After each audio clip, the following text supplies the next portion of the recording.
booga, ooga, booga. That booga took it out of me.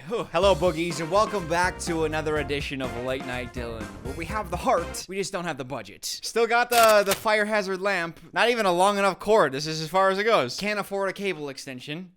Don't have the budget. You may remember some time ago I made a video on a television show on Netflix called Too Hot to Handle. It was a show where we'd watch a bunch of sexy singles enter a villa thinking they're about to have a debaucherous summer of hooking up and parties. But instead, they were prohibited from kissing or touching each other, all while being told that they were broken people with broken feelings. And that was fun. The biggest part of the show was the twist. None of the contestants knew that when they were coming in to this tropical villa that they were going to be on a wellness retreat where they're trying to grow as people. That was hidden from them. They all think they're just going to have a fun summer. And it wasn't hard to lie to the applicants. Before the show airs, no one knows what the concept is besides the producers. And season 1 did really well for Netflix. A bunch of commentary channels made videos about it, which only stoked the fires. And of course, I made a video on season 2 as well. Mostly that stemmed from my curiosity with how they were going to handle the contestants. The first season, it was easy to lie to everybody. But the second season, if you're applying for a Netflix reality television show, you have a pretty good grasp on the reality television shows that Netflix has. You would almost certainly be aware of Netflix's hottest reality television show, which was Too Hot to Handle. And while I still believe that the contestants mostly knew what they were signing up for, that this was probably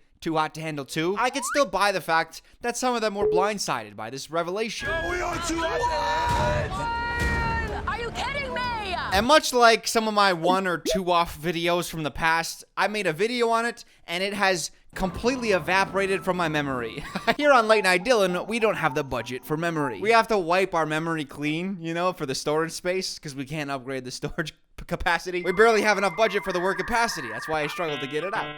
A few weeks ago, I opened up my Netflix and plastered on the banner is Too Hot to Handle Season 5. I thought, Season 5? Where were Season 3 and 4? Never heard of it.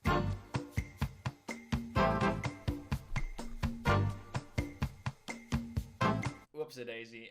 Whoops-a-daisy. Whoops-a-daisy. And I'm back. Of course, the marketing did a good job because as soon as I saw the Season 5 banner, I thought, they can't still be lying to the contestants, right? Like, it's Season 5. For the first several seasons, I can understand blindsiding the contestants. They have no clue. But certainly, by Season 5, tricking forecasts year after year after year after year, you can't again trick contestants into thinking that this isn't Too Hot to Handle, it's just some brand new reality television show set on a tropical island, right? You certainly dropped the pretext, and you're just letting people know, this is Too Hot to Handle, come if you want. You're not playing tricks anymore on these contestants, pretending that they don't know, right, Netflix? But this horny hunk thinks he signed up for a totally different dating show. After watching the first episode, and the rest of the season because it was sort of interesting. I can confirm that all of the contestants are completely blindsided. They had no clue it was coming. The thing that gets me is, like, they all recognize the cone. Lana, she's the show's mascot. A cone! She's the one that, like, delivers all the punishment with her robot voice. Your multiple kisses have cost the group $18,000. Now, one of the contestants is like, wait, what's that cone? There's a cone? What's the cone for? Too hot to handle? What is that? I've never heard of it. Now, one of them's like that. Instead, they're all like, oh, this is that show we all know, of course. I was completely bamboozled. Netflix, you gotta stop, Netflix. After 5 seasons of doing that bit over and over and over and over and over, it begins to feel inauthentic. Speaking of inauthentic, let's meet the cast. This part remains the same as the first 2 seasons, where they introduce the name of the cast member, and they do a sexy strut, accompanied with an unbelievably cringy interview. Why do I think guys like me? Probably because I've got a banging pair of tits. Double D. Yeah, so they say stuff like that. I've got a banging pair of tits. I am very ambitious. That's with business and with boys too. I'm a boss bitch. Ooh, okay. Get your oven mitts. Head to your kitchen, pull out your oven mitts, because I'm about to hand you the hottest take you're ever gonna handle. It's too hot to handle. Get ready, listen, are you ready for this hot take? Girls that say I'm a boss bitch in a dating context, red flag. Red flag. It is the equivalent of a guy saying, why should girls be interested in me? Well, I'm a nice guy. Alarm bells are ring-a-ding-a-ding-ding-ding. Hey, if you're nice, if you're a boss bitch, that's great. The fact that you feel the need to tell people just kind of reeks of insecurity. It feels like you feel the need to take the impetus rather than allowing them to come to the conclusion on their own. I just don't, I don't trust it. Let me just make sure I got that right. Oh God, I'm about to do the most boomer thing. What is a boss bitch? A boss bitch is the Shiro of her own story. Whoo. That word has to be retired now, right? Like, this is Google. Google's not even like, it's answering it. It's not saying like, hey, here's a bunch of links for information. Instead, it's like, no. We've generated the answer. We know what it is. The science is settled on this matter. This is the definition. A boss bitch is the Shiro of her own story. Because remember, ladies, you can't be a hero. Okay, that's for guys. You can only be a Shiro, which is like a subset of hero. It's like a hero, but female. Shiro. These are the secret weapon. They're the chick magnets right here. You wear these, instantly. Okay, so the way he describes it makes me want to die, but he is absolutely and totally right on this. This is a good move, wearing the fish flip-flops, because it just shows an abundance of confidence. He's not wearing the flip-flops because he thinks you're gonna like them. He's wearing the fish flip-flops because he likes them and he doesn't care what other people think. Now that is boss bitch energy right there. This man is a true Shiro. All right, who do we have next? Christine? No strings attached. We don't do feelings over here. This is a feelings-free zone. Ah, yes, that sounds healthy. Feelings? Why do I need those things? I prefer to go through life devoid of emotions. One thing I will say about Christine, though, is she does have a lot of sex appeal. And when I see a guy, I just like to give him my mating call. Hootie, hootie, hoo! Hootie, hootie, hoo! I take that back. I take that. I regret saying that now. I've got a couple tattoos. It says duck off. I can't. Let me tell you, I can't. Just personal experience. Lip tattoo people, I can't do it. I had a roommate in college who got he got the word pussy tattooed on the underside of his lip so that he can be like, I got pussy on my lip at all times. Yeah, he went to jail for selling mushrooms and weed. So honestly, you don't need to know the rest of the cast because the rest of the cast isn't important. There's like a few standouts, but then like half the cast you forget exists almost immediately. And that's a fact I'm going to touch on a little bit later, but I do have the pleasure of informing you we have not only one, but two douchebags. The first douchebag is Louis, and Louis is like the puppy dog flavored douchebag. He gets in so much trouble. See, on the show, you get fined. There's a prize pool. There's a $200,000 prize pool, and every time you commit a sin by kissing someone or getting groped by someone or groping somebody, heavy petting, I think is what they call it. They deduct money from the prize fund. And Louis is the one that he, oh man, it's just constant. He is constantly getting fined. And every time he does it, the rest of the house is so pissed at him. So they sit around and Lana, they go through the house meeting. Lana's like, You guys have lost $6,000 because Louis kissed somebody. And they all go, Louis, what are you doing? And then Louis, in his puppy dog fashion, goes, I'm sorry, guys. I just want to say sorry. I'm really, really sorry. And then the rest of the house goes, it's too hard to stay mad at you. You're so cute. And then Louis goes, thanks, guys, but I'm really sorry. It's not gonna happen again. I've learned my lesson. And then they all walk away and he goes, and then he commits more infractions. It's kind of hard to blame Louis for his ego because at the beginning of the show, there are 5 guys and 5 girls. And by the end of the first night, they all need to partner up and share a bed. So each person is going to have to find somebody. So in the early conversations, it comes out that 3 of the girls are interested in Louis. So the first girl comes over and she is like, hello, Louis. What do you like about me? And he's like, I like your eyes. And she's like, okay. What about my boobs? And he's like, oh, yes, those are nice as well. Quite exquisite things there on your chest. I like those. I would love to squeeze, but I will not for now. Now, knowing that 2 more girls are gonna come after her and try to woo Louis, she makes the strategic decision to try to lock him in contractually. You want to share a bed with me? She pushes for a verbal commitment, and he gives it. Closing the book on the chapter. For sure. He's locked in, he's committed, and satisfied, she leaves, knowing that the two girls behind her, they have no chance because he's already given her that commitment. The next girl comes, it's the Yodi Hody Hoo girl. Yikes. And unfortunately for her, like I said, he can't share a bed with her because he's promised himself to another woman. You sleep with me tonight. This is persuading me a little bit. What am I gonna do? I want you in my bed. I mean, that could be arranged for sure. Louis. Fuck. Okay. I came, I creamed, I conquered. You what? I creamed. Okay, so Louis made a mistake, right? I didn't think he was expecting girl number 2. Like, he just knew that he had an opportunity with girl number 1. He's got to share his bed with somebody. So he says, sure, I'll share a bed with you. And then girl number 2 comes along, more his type. And in his head, he's thinking, okay, I'll just have to break the hard news to girl number 1. Tough, but you know, we all understand it, right? He made a mistake. I'll deal with the repercussions later on. So in comes girl number 3, who has absolutely no chance. Because not only does he have to break the hard news to girl number 1, but he can't just continue to compound the mistake. Right? I feel like we had a good vibe. Louis? As soon as I saw you, like, it was straight, wasn't it? Louis? Louis? What's the bed situation? It has to be me and you, right? God damn it, Louis. Louis actually ends up choosing the third girl, Hannah. But even so, Christine does not give up. She successfully wins Louis over.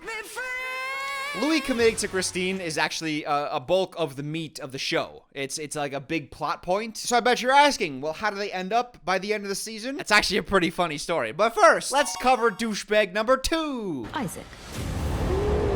See, whereas Louis' drama is mostly centered in the first 3 episodes about who he's gonna choose, Megan's got the before finally settling into a rhythm with Christine, Isaac is locked in, rock solid with his partner for the first 3 episodes. In fact, they're considered like the strongest couple in the villa. Oh my god, wow. I'm starting to get a bit horny now. Everything is going swimmingly for this new couple until they bring in new castmates, and the new girl chooses Isaac for a date. It was a waste for this girl to pick him because he is so locked in with Courtney. I've invested all this time into Courtney for a reason. I feel flattered that I got picked for the date, but vibes with Courtney are good. I don't think she's got anything to worry about. He's so solid with Courtney, he might not even make eye contact with this new girl. That's how solid he is. No chance he's ever gonna leave Courtney for this new...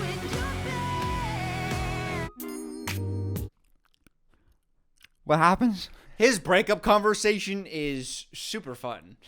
The thing that we had wasn't really a lie. I hope you can at least agree that I was like the most genuine guy. Hey, listen, I know I told you I was super into you and we were super solid, and then I got pulled away for one date for like 2 hours and I immediately backtracked on everything I ever told you. But I do think that we need to get on the same page about something. You and I both believe that I'm a super genuine guy, right? Like, can we just come to a consensus on that before we go our separate ways? You wanna hug it out? No. Do you want to hug it out? This man, oh. Isaac definitely has not changed his player ways. I mean, like, it's been 3 days on this hookup cruise that you all signed up for. Wait a second, you didn't immediately change your entire personality for me? What's that about? We had like 3 solid days together. I feel kind of like an asshole. And listen, the show knows what they're doing. Isaac gave the show his perfect woman, his ideal type. The producers of the show brought this girl in for this express purpose of matching her with Isaac. I love Latina girls. And they had like a great connection on their first date, okay? So let's relax a little bit. Do you really want to get in the way of allowing this man to connect with his ideal woman? Hannah is looking fine as hell in that itty bitty cheat outfit. You say what? Isaac, hey man, what the hell? So obviously, like, I'm not married or tied down. Like, Isaac. I see chemistry with us. Isaac! You know what my favorite thing about Isaac is? He doesn't understand his feelings aren't other people's feelings. There's actually a night where Hannah invites him into her bed, and he gets really excited because on this retreat, they're not supposed to be kissing, touching, and the new girl that just came in was like, I kind of want to follow the rules because everyone, like, there's pressure for everybody to follow the rules so that I don't infract any money from the prize pool. Infract money from the prize? Did I use, that sounds right. That was such a good sentence. I don't think I used it right. This word was super popular in the 1800s. I don't think I used it. I didn't use it quite right. It's been like 150 years since the word was popular, okay? Where was I? New girl. She wants to fit in, so she doesn't want to deduct money from the prize fund so that everyone hates her. So when Hannah invites him into her bed, he is like, No. So he gets into bed with his girl, but then he's like, yes. So he tells his girl, the new girl he just paired up with, I just want to let you know, Hannah invited me into her bed. I'm super pumped. And the girl is clearly upset, as she has the right to be. And Isaac is like, wait, why are you upset? Like, I'm super pumped about this. Why aren't you pumped for me? I hope you can at least agree that I was like the most genuine guy. You'll be happy to hear that soon after this, they kick Isaac and Hannah out from the villa. They're not showing any signs of growth, basically. Now, the final bit of drama, the last relationship that we're going to cover is the relationship between Elise, Hunter, and Alex. I don't really care what Hunter's saying. I just can't stop looking at his face. He's just so hot. Really? Because to me, he looks like a little prehistoric. Like, that's gonna sound mean. I don't mean that in a mean way. If you were to line up the 5 male contestants, and then you were told one of them was from 850,000 BC and just was recently de-thawed by science and was set loose in society, you had to pick one of the 5, who would you pick? It'd be Hunter, right? And if only there was a woman named Gatherer on the show, maybe he would have found love. Congratulations, it's the worst joke of the show. Okay, that is a little bit insulting, so I do want to give Hunter some credits. Because Alex, see, he is more of the sweetheart. While he does manage to get to Elise first, he wants to build a slow, steady connection with her. Very small physical contact, you know, just very minimal. Just wants to build up to it. I respect that strategy. Hunter, on the other hand, he's more suited for this, like, hookup show that the show is pretending on day 1 to be. Hunter seeked his prey and he pounced. Just another prehistoric reference on it. I will admit, and this is gonna take a lot of you by surprise. I know many of you think that I'm just, like, effortlessly charming, instant charisma, instant sex appeal, but the true secret is I'm more of a slow burn. When you watch my videos for the first time, you're probably like, eh, you know? But now, all these videos later, you're probably like, you know, like an improvement. It's getting better. Give me a few years. Yeah, fine. No, but I do find a certain kinship with Alex. He wants to get to know you, and he wants you to get to know him, so you're comfortable around him before, like, going into, like, the crazy, sexual, animalistic, prehistoric nature of other people. Just very, very much animal instinct. My lips on your lips, no. That's, like, caveman-like. Not Alex. Not the British gent. Elise initially pairs with Hunter, but Alex, he can't get Elise out of his head. He's not gonna give up that easily. I get on really well with Hunter. Yeah. I get on really well with you. I'm just funnier and got better hair, basically, is what he's saying. So. Yes. And the more time I spend with him, the more attracted I am to him. Yeah! This is the best kind of guy. The kind of awkward, but wait, hold on a minute. I'm getting to know him a little bit better, and the awkwardness is slowly turning into endearing. And now I'm realizing that I would rather be with somebody who I can be a goofball with, rather than somebody who's just, like, cool and suave all the time. He's kind of weird, but I kind of like it. We just, like, fly off each other's banter. This is my shit! Yes, go Alex. Hunter is good with the initial kicking it off with a person, but he lacks a little bit of depth emotionally. There's a point where Elise is trying to get to know him. She just wants to get to know his life on, like, an intermediate level. Like, nothing too deep. Like, this is just like, hey, how do you spend your days? What are you into? I never really asked you, what do you do on a day-to-day? And he says this. Relaxing, chillaxing. That's been my whole life. Yeah, I chill and chillax, and sometimes I hunt woolly mammoths, but that's pretty much it. Bro, give her some insight into your life. Holy hell. And this all comes to a head when she's on a date with Hunter. This is their first official date. It's not going super well. She's trying to build a connection with Hunter, and Hunter's just keeping it shallow. First and foremost, you look amazing. Thank you, so do you. Oh, it's so nice being here with you. That's nice to hear the first time, but, like, let's build something now. When I'm around you, I'm happy. You're nice. I like being around you. That works for, like, a day.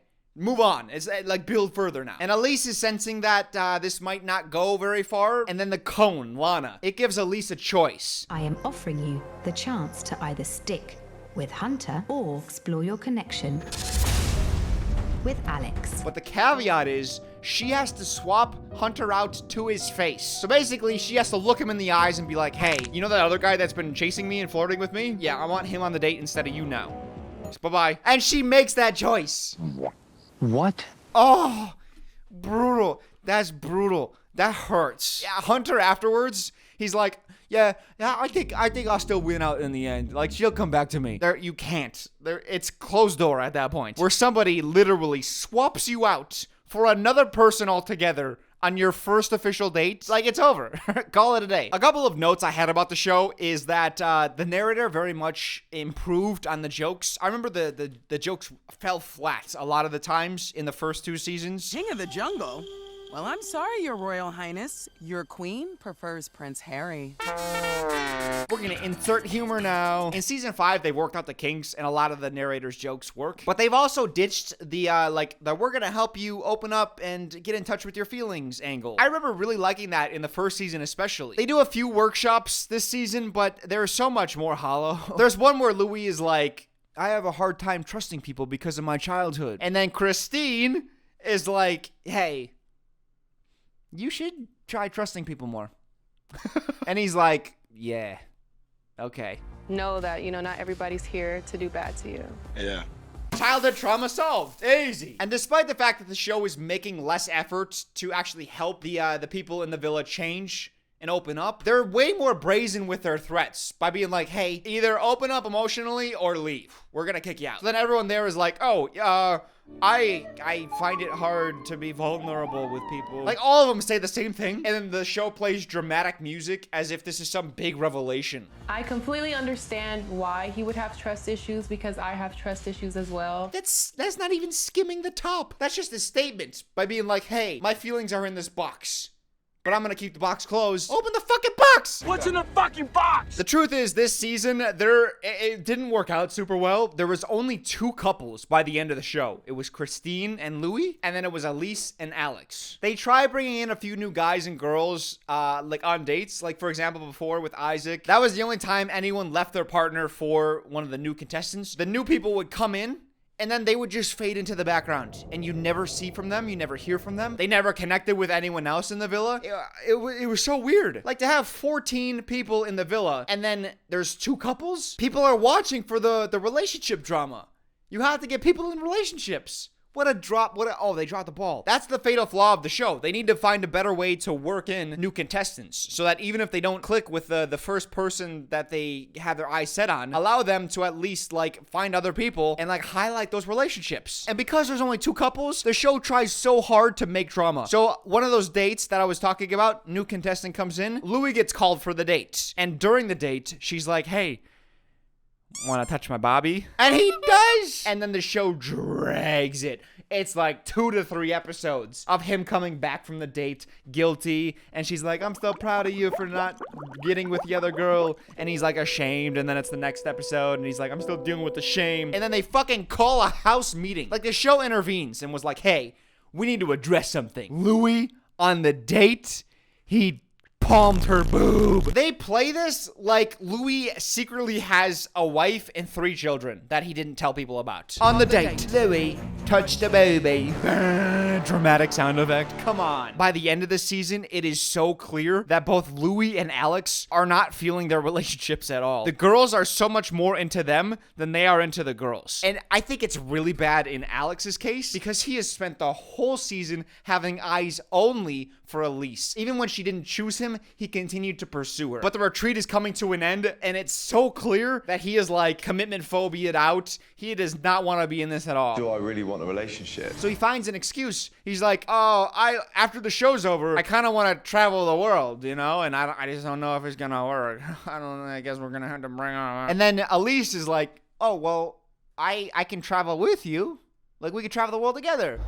I really wasn't expecting that. Oh yeah, I haven't thought about that. That's a good solution to the problem that I presented.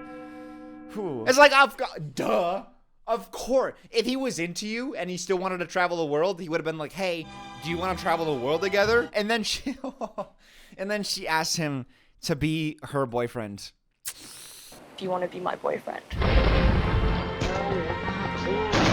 Like, even if he's not into her at all, he has to say yes. He tried his passive way out of this problem by being like, oh, there's the travel issue. And she's like, there's no issue. And then he's like, oh, problem solved, great. Meanwhile, Christine and Louis are having problems because Louis doesn't want to commit to Christine. The most he wants to commit is after the show, we'll see where it goes. It's so bad that the show literally has to sit the 2 guys down, and the show offers them each $25,000 to just get up and walk out and leave. That was actually, it's the cliffhanger to the second to last episode. That was such a good cliffhanger. I couldn't click fast enough. But like retrospectively, 25,000 to be a heel? Like, everyone's gonna hate you. Everyone who watches the show, which is going to be millions of people, everyone who watches is gonna hate your guts. Say goodbye to all those Instagram brand deals that you would have otherwise gotten from your expanded audience. You can't promote teeth whitening charcoal and color changing lamps if everyone hates you. So of course, they both turn it down. They should have offered $100,000 each. I think if they had, one of them at least would have taken it. And I went to check to see once the show was over if either of the couples were together, and no, neither couple. Overall, I'd say the show gets like a 5 out of 10. This season does. It's got enough to keep you watching, but it's so awkward when they just focus on like the same 6 people all season, but there's like 14 castmates. The picture perfect ending for the show was this moment right here. So the winner of the show was Dre. He was one of the 2 winners along with Elise, but we're gonna focus on Dre for a moment. Who? The prize fund at the end of the season ended up being $100,000, so Dre split $50,000 with Elise. And the reason that those 2 won the money is because they showed the most emotional growth throughout the season. And Dre's thing specifically was he came to the conclusion that growing up as an ugly duckling, he found that he used women as a form of validation for himself. So he would chase women and then get their interest and then ghost them just so that he can prove like, oh, I can get women. And that was a big emotional breakthrough for him this season, where he's like, I don't want to do that because I understand that it's gonna hurt. It's just gonna hurt people. Maybe something good came out of this show existing, right? Some personal growth. And in the final confessional, where Dre talks about what he's gonna do with the money, he says he's heading to a strip club to make it rain, and then he's gonna call over several of the strippers to come with him back to his place and get into his bed. Say, hey, come here. Let me holler at you right quick. You, get in my bed. My heart is so warmed from the growth that this man has shown, from using women for validation to just paying women for validation. I actually saw that they put out a casting call for season 6 where it seems like they're dropping the guys. They're no more, not the guy, not G-U-Y-S, I mean G-U-I-S-E. But it looks like they're dropping the guys of, we're not too hot to handle. We're a brand new reality television show you're signing up for. Although I just assume this is going to be a trick as well. You've been tricking people for 5 years. Are you going to stop tricking people now? Hey guys, we're openly casting for Too Hot to Handle season 6. So when we cast for this other television show that's set in a villa, it's a different show. I just assume they're just lying to people again. Oh, on the 6th year, you're not lying anymore? Am I gonna tune in to season 6 to see if that's the case? Absolutely. And you know what? I'm gonna probably drag you guys along with me. So check back in a year. We'll see you then. Thanks for coming in and stopping on this late night, Dylan. I'll catch you next time. Bye-bye. Bye. Bye-bye.